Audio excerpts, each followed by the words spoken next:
Hello everyone, I'm David Halk, the author of The Keeper of the Flame. I will be reading the beginning of Chapter 1 from my book. Chapter 1, Decoy. He peered out through the empty sockets where once the eyes of a great bison had rested. With the stench of rotted flesh filling his nostrils, he fought the urge to vomit. Through the 2 holes in the cadaverous mat that covered his face, he could see them waiting. 40 huge bison, their enormous heads set upon broad, muscle-laden shoulders, all turned toward him, watching. Gelp stared back at them from under the hollowed-out bison head that he wore. It had come from the carcass of a beast that the hunters of his tribe had found rotting in the fields the previous day. For all he knew, it could be the severed head of a relative of any of the bison now herded together before him, only 50 yards away. He wondered if they could recognize one of their own after its head had been cut off and decaying. He also wore a hide which had come from the same animal as the head, and he pulled it tight around him, hoping it would conceal his human appearance from the herd. It had been cleaned out, but not thoroughly. Chunks of moist flesh clung to the inside of the hide, and its rot clamped coldly to the skin on Gelp's shoulders and back. The cap and hide would hopefully convince the herd that Gelp was indeed one of them, a living, breathing bison that had happened to stray, maybe checking out some tasty patch of grass or just sniffing the wind to see what he could pick up. Gelp tilted his head back, letting the big snout of his cap bob curiously up and down in the air. There, that will fool them, just a wandering bison out here taking a whiff of the wind, just like we bison do now and then.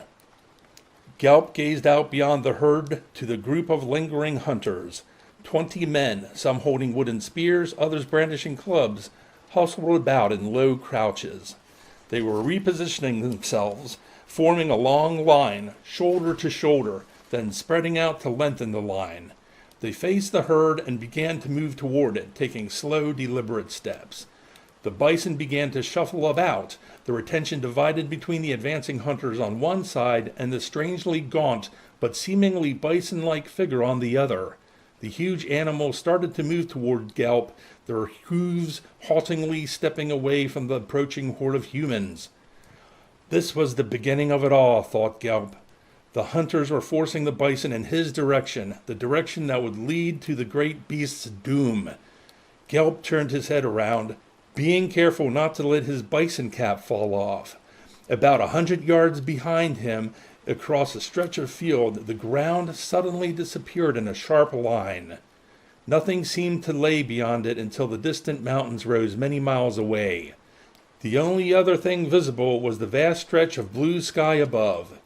Gelp knew that the abrupt line at the end of the field was the edge of a tall cliff, a straight wall of craggy rock that dropped more than 100 feet down into a landing of boulders that formed the bank of a river.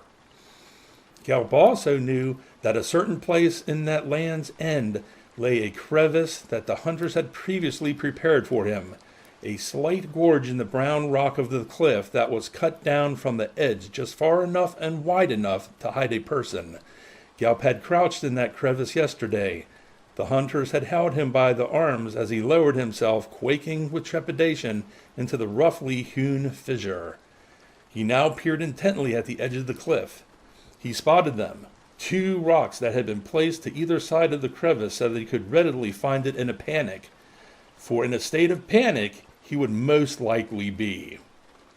The bison cap resting upon his head and the hide he wore on his back served to fool the bison into thinking one of their own was there, a lone fellow beast who had found the one path of escape from the horde of mad human hunters, a path that would lead them straight to the cliff over which they would follow each other in a frenzy, tumbling through the empty air beyond to their deaths on the rocks below, after which the people of the Logok tribe would have many bison carcasses to feed upon. And what of Gelp? It was all very simple. He would run very fast, fast enough to outrun the bison and not get trampled to death. At the cliff's edge, he would drop swiftly and deftly into the little crevice, his one and only chance at not being thrust over into a long fall to a bloody death. Simple.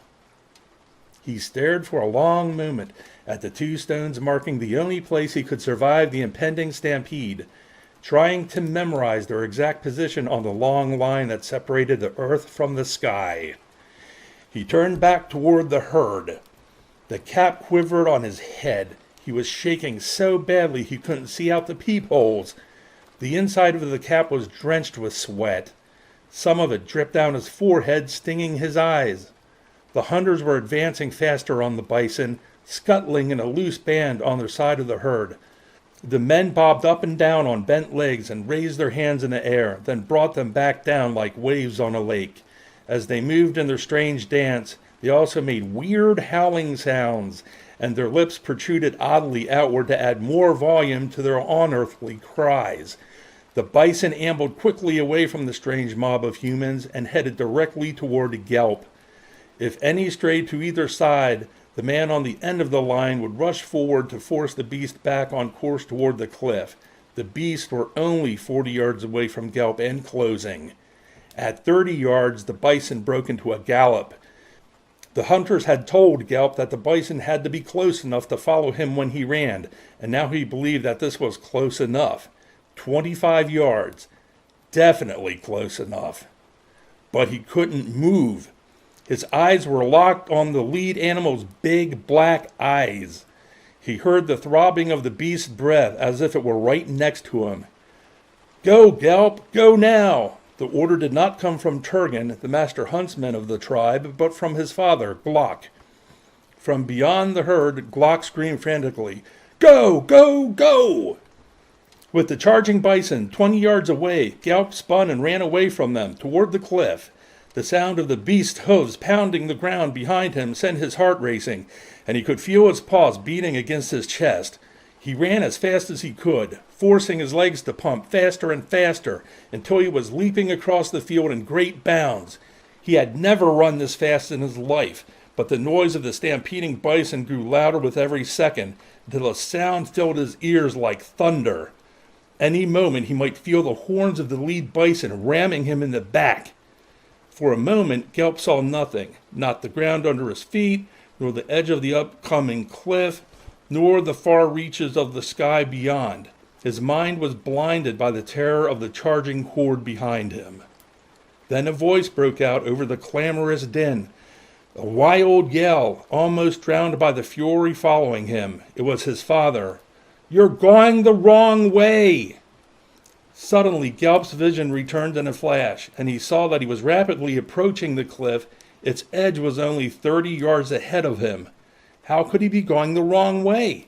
The cliff was right there. "Turn! Turn! You're off course!" Then Gelp realized what his father was telling him. He was now only 20 yards away from the edge of the precipice, racing to it at top speed, and he could not see the marker stones. That was his only place of escape, and it was nowhere in sight. During his panic, he had strayed from his course, and now there was no chance of getting back to the hiding hole. With only seconds left and 40 raging bison charging at his heels, he had no time to think and nowhere to go. His face was hot and sweaty inside the hollowed bison head, and his lungs gasped for air that was not there. His legs gave out, and he toppled to the ground. Ripping the cap off his head, Gelp drew in a great gulp of fresh, cool air. Then his eyes bulged in horror. The herd of the bison was upon him. Hooves beat the ground beside him, and Gelp threw his hands over his ears to shut out the thunderous clamor.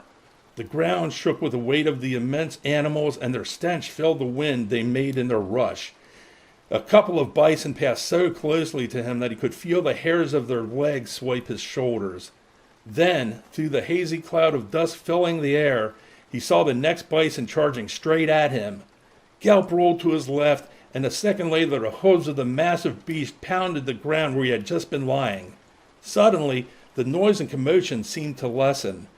The bison had noticed Gelp sprawled across the ground, the hide and bison cap laying several feet away from him, and realized that they had not been following a fellow bison, but a human, like those who were chasing them.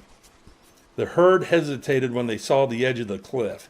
With no lead bison leaping off the precipice, they veered to the right and galloped north. None of them had fallen over the edge, and they continued northward, dispersing into a looser group and gradually moving away from the precipice as they moved on. Standing up with a sigh of relief, Galp raised his head. Then his heart missed a beat. Standing directly in front of him was a lone bison, one that did not follow the rest as they escaped to the north, one who seemed to be fuming at the attempt to trick him into running off the cliff. Its eyes glaring malignantly, its nostrils flaring as great bursts of air blasted through them, the huge bison advanced on Galp. It took one step at a time, its pace steady and determined. Galp stepped backwards, inching away, keeping the short space between the large lumbering beast and himself. Galp's eyes were locked on the bison's. He could not look away, and even though his skin crawled with terror, his eyes would not break their gaze from the beast for fear that just one moment of inattention would cause it to lurch forward and attack. He could not look behind him to see exactly where the cliff's edge was, but he knew he had to be very close to it and was getting closer with every step he took. That's the end of the reading for now. There's a lot more, and if you like what you heard, please buy the book, The Keeper of the Flame by David Halk. The information will be posted in the description below. Thank you for listening, and have a good evening.